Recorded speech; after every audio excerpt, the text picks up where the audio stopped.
Cette semaine, notre enquêteur met 3 médiums à l'épreuve, en les emmenant dans 2 lieux distincts.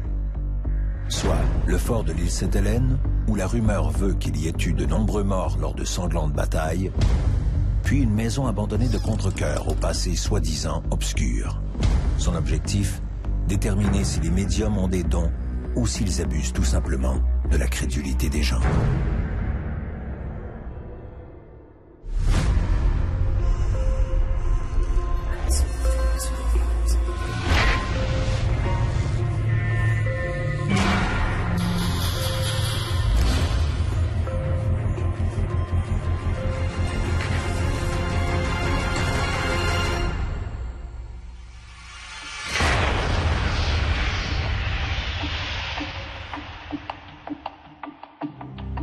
Les médiums. Ils sont une centaine au Québec à prétendre pouvoir communiquer avec l'au-delà. Pour quelques dollars, certains se proposent même de vous mettre en relation avec un proche disparu ou de purifier votre maison. Mais au-delà de ces aspects folkloriques et mercantiles, comment savoir si ces gens disent la vérité? Comment savoir s'ils ont réellement ce 6e sens qui leur permet de voir les morts? Pour le savoir, j'ai convié 3 médiums à visiter le fort Sainte-Hélène à Montréal. N'en croire les amateurs de mystère, ces lieux auraient été le théâtre de drames épouvantables. Des combats auraient fait plus de 800 morts. On raconte même que ces âmes errantes influenceraient encore aujourd'hui les caméras et les systèmes de sécurité installés sur place. Mais cet exercice n'est peut-être pas très significatif quand on considère la quantité d'informations disponibles sur l'histoire du fort. Comment savoir si, à mon insu, ils ne se sont pas lancés dans une recherche historique? Comment savoir que l'information qu'ils me livreront bientôt provient bien de l'au-delà et non pas de Wikipédia? Pour valider ou non ce que les médiums risquent de percevoir dans le fort, Christian va à la rencontre de Laure Pavlovic, coordonnatrice en éducation et culture au musée Stewart. Lorsque l'on parle du fort de l'île Sainte-Hélène, les chasseurs de fantômes, les amateurs de paranormal racontent toutes sortes d'histoires. Vous fréquentez l'établissement au quotidien. Avez-vous ouï dire des légendes de fantômes ou des histoires de fantômes par des employés? Beaucoup, oui. Les gardiens de sécurité qui travaillent ici la nuit nous en racontent vraiment beaucoup. On a eu certains gardes, pendant qu'ils regardent les caméras de sécurité, voyaient des lumières s'éteindre et s'allumer à un endroit où normalement il n'y avait personne.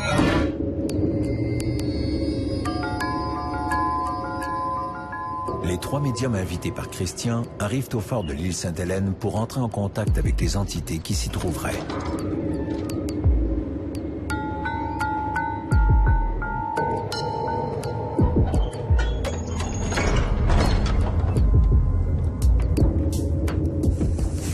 C'est dense. On étouffe un peu, hein?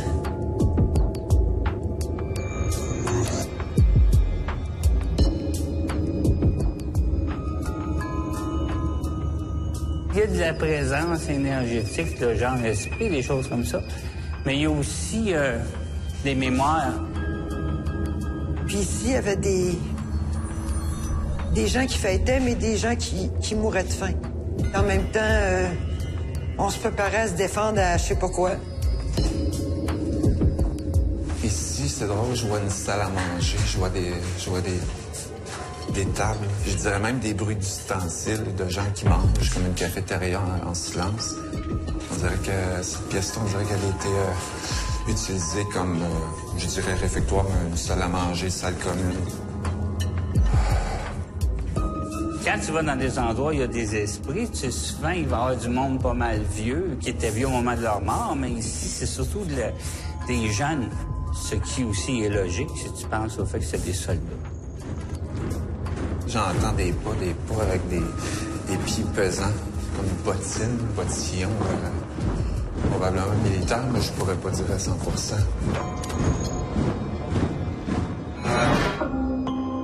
C'est un fort britannique qui a été construit au 19e siècle, destiné à accueillir des munitions, des canons, etc. Cette caserne, en fait, accueillait près de 250 soldats. Il y avait 4 étages à l'époque. Là, on est au sous-sol qui donc avait toutes les cuisines, la salle à manger, etc.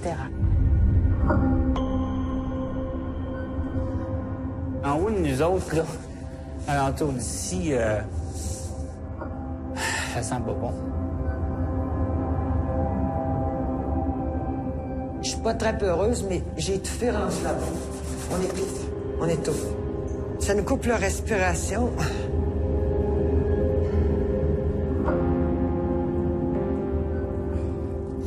Il y a des odeurs, c'est plein de... Ça sent le bois qui brûle. Je sais pas si on veut me faire comprendre qu'il y a déjà eu un feu ici, mais en tout cas, du moins, je vois un foyer puis on chauffe au bois. J'entends crépiter.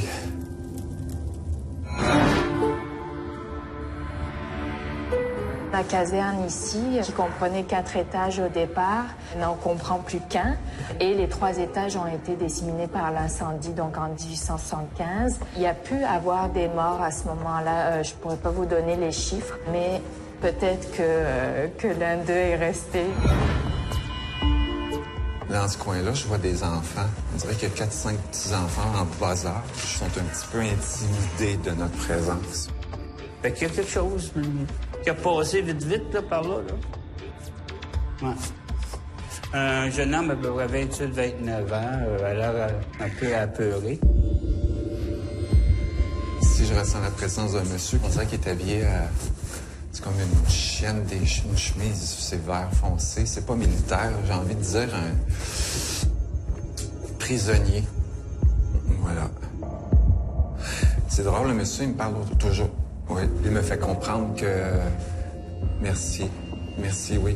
Il comprend très peu le français. Parce que quand je lui pose la question d'où il vient, qu'est-ce qu'il fait ici, je vois un drapeau italien, je vois l'Italie.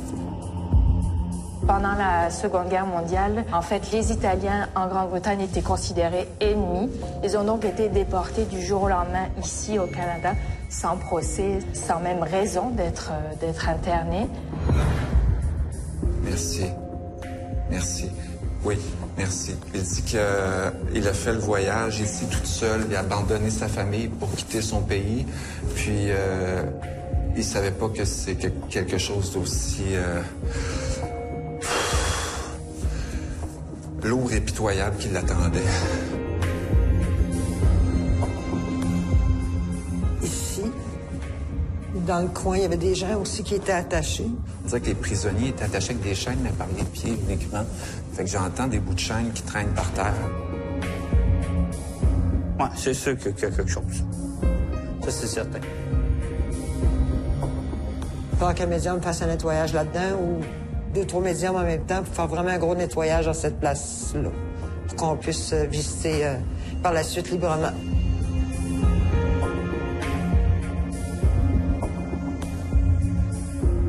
La ligne est bien morte. J'entends plus rien.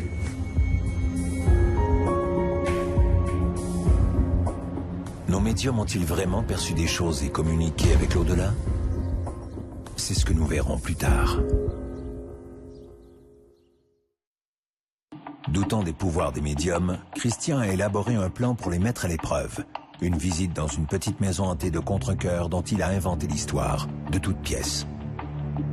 Dans le cas de la petite maison de Contrecœur, j'ai publié il y a quelques semaines sur Facebook un faux historique des lieux, en m'inspirant bien sûr des thématiques si chères aux médiums. J'ai écrit que des gens s'y étaient suicidés, qu'une adolescente y était morte d'un cancer galopant, et bien sûr, que les lieux étaient hantés par des présences malsaines et diaboliques. J'ai même écrit que les derniers locataires, terrifiés par ces apparitions, avaient quitté les lieux précipitamment en abandonnant derrière eux des effets personnels comme des vêtements et des jouets d'enfants. Mettant son plan de l'avant, Christian donne rendez-vous aux 3 médiums à la maison Fortin pour vérifier s'ils communiquent vraiment avec l'au-delà. Ah bon, ouais.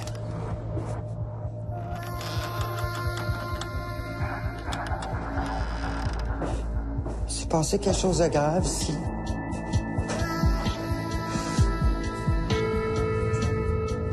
On n'est pas heureux dans la maison. Les personnes qui ont habité ici, c'était triste. C'est pas pas du monde heureux et prospère, mettons. La violence.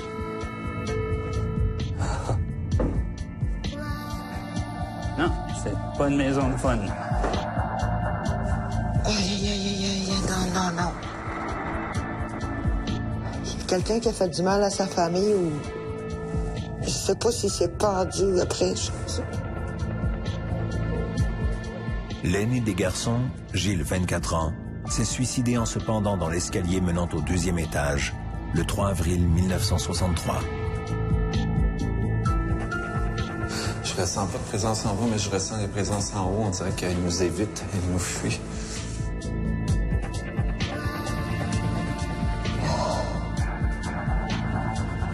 C'est un homme qui est méchant, c'est quelqu'un qui regrette. Je sais pas, ça comporte une famille, ça me fatigue, là. Il y a eu des meurtres, il y a quelque chose ici, c'est pas bon.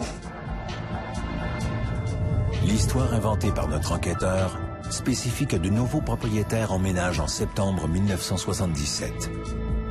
Dès les premiers mois, il rapporte entendre des bruits de pas la nuit dans l'escalier menant à la mansarde. Non. Ça, c'est pas un endroit joyeux.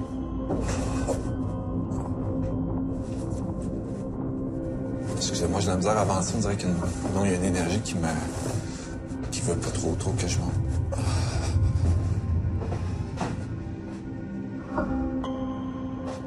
Hey, c'est vraiment... Je vais pas faire du showtime, là, mais c'est vraiment épeurant ici. C'est passé un carnage, c'est passé quelque chose. Il y a quelqu'un qui a fait du mal à sa famille.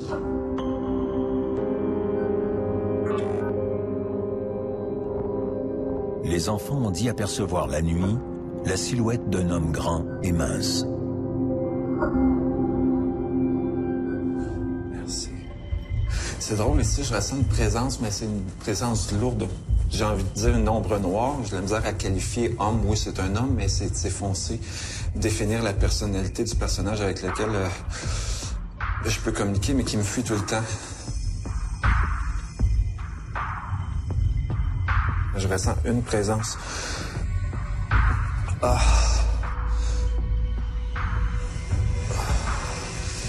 content qu'on soit ici. On dirait que on viole son intimité, même si la maison a l'air du bordel, entre guillemets.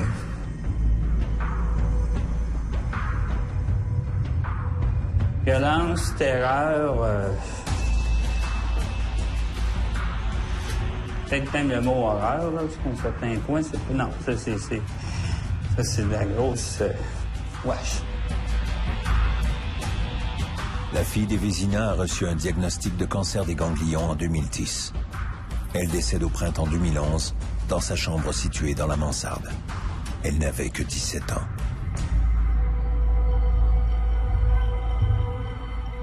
Il y a une femme aussi qui se promène ici, on dirait une mère qui est en pleurs, qui... Oh, il y a de quoi là-dedans? C'est sûr qu'il y a des présences, mais c'est comme encore des traces mémorielles d'événements déplaisants.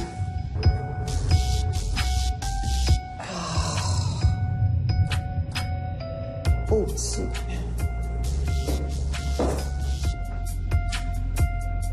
Les Rochers ont abandonné brusquement leur maison, laissant sur place certaines de leurs possessions. La maison est abandonnée depuis.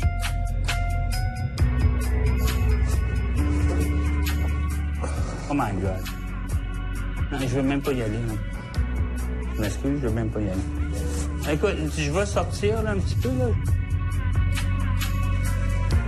Quelqu'un qui s'est pendu. Il y en a un qui a fait un carnage. C'est ça que ça me dit, il y a une famille qui a eu quelque chose.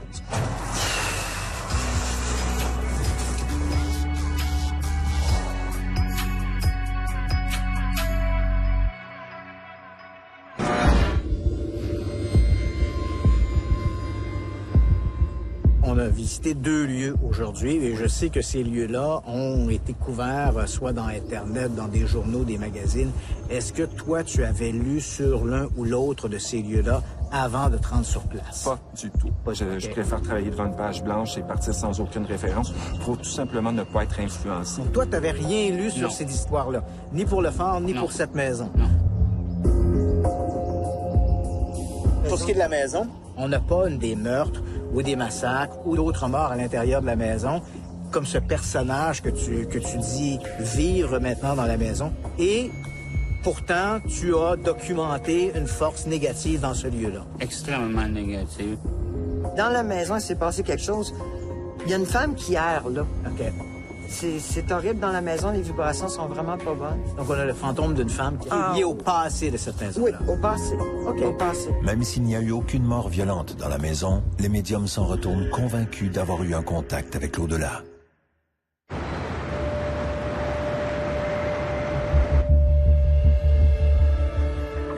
Constatant que les médiums restent plutôt vagues dans leurs propos, Christian va à la rencontre du mentaliste Stéphane Thérien pour démystifier certaines choses et se livrer à quelques expériences. Qu'est-ce qu'un mentaliste? Alors, un mentaliste, c'est un artiste qui reproduit les phénomènes paranormaux. Donc, on donne l'impression du paranormal au travers des connaissances, des techniques qu'on applique. On peut reproduire ces phénomènes-là. Est-ce que tu pourrais dire que le mentalisme est un peu le voisin de la magie? Est-ce qu'on est ici dans les mêmes eaux, là? L'illusion? Oui, c'est cousin, en fait. Ça reste une forme d'illusion, mais d'illusion mentale ou d'illusion psychique, si on veut. Notre mentaliste fait croire à nos 2 cobayes qu'il est capable d'entrer en relation avec une personne décédée de leur entourage. Alors, tu vas te concentrer, puis on va essayer de voir si je peux arriver à entrer en contact avec cette personne-là. Donc, j'ai senti une présence, l'impression que c'est un homme qui se tient debout derrière toi. C'était un membre de ta famille?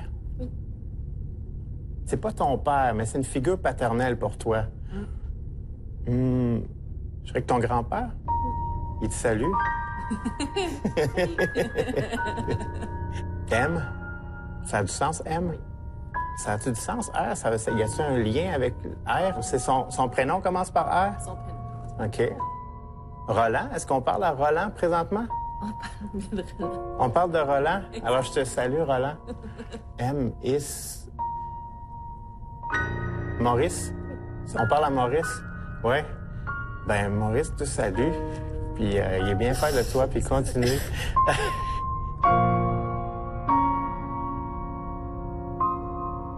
Alors, évidemment, je comprends, les téléspectateurs vont se poser la question, mais c'est quoi le truc? Évidemment, une question que je répondrai pas parce que je gagne ma vie à faire ça. C'est pas parce que ça a l'air vrai que c'est vrai. OK? Donc, on est capable, quand on connaît les techniques, d'aller chercher des informations chez les individus. À leur insu, ils savent pas qu'ils nous communiquent ces informations-là et pourtant, ils le font.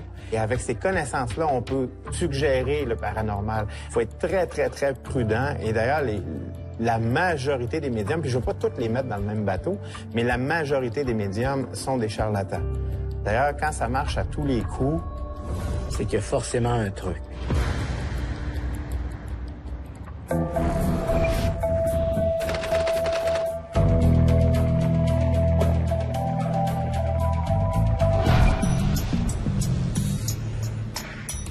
Le 1er novembre 1984, en début d'après-midi, le petit Maurice Vien, 4 ans, disparaît devant l'appartement de ses parents dans le quartier Centre-Sud à Montréal. Quelques heures plus tard, 2 autres gamins, Wilton Lubin, 12 ans, et Sébastien Métivier, 8 ans, disparaissent à leur tour. 72 heures plus tard, un blouson appartenant à Maurice Vien est retrouvé le long de route 20 dans le secteur de Belleuil. Le lendemain, Stephen Lynch, un policier de la Sûreté du Québec en congé, Yvan Gagnon, un hypnothérapeute de Beauport, et l'ami de cœur d'Yvan Gagnon, se rendent sur la rive nord de Montréal pour y rencontrer un médium, Monsieur X. Yvan Gagnon lui demande s'il peut visualiser de l'information à propos de ce triple kidnapping. Monsieur X annonce bientôt que le petit Maurice Vien est mort et qu'il gît dans une cabane abandonnée quelque part sur la rive sud de Montréal.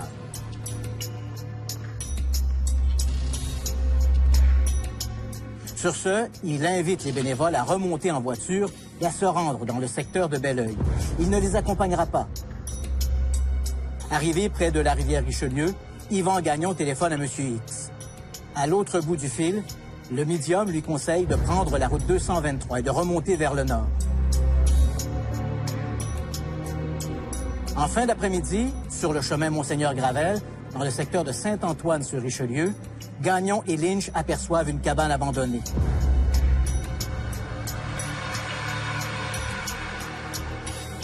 Les deux hommes forcent leur entrée.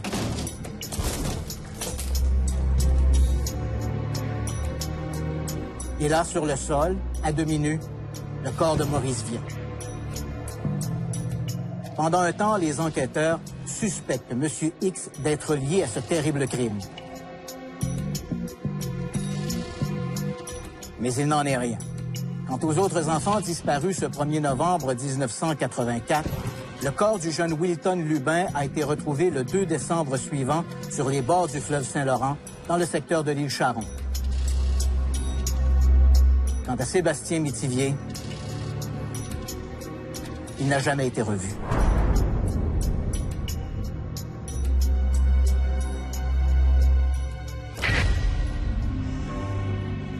Les médiums sont-ils tous des charlatans? Ils croient honnêtement ou non en la réalité de leur pouvoir psychique. Difficile de répondre objectivement à cette question. Et j'ai trop côtoyé ce milieu pour savoir que tout dans cet univers n'est ni blanc ni noir. Et même s'il est vrai que les médiums s'habillent souvent du manteau de l'arnaqueur, l'expression nous rappelle que l'habit ne fait pas le moine, et surtout pas le médium.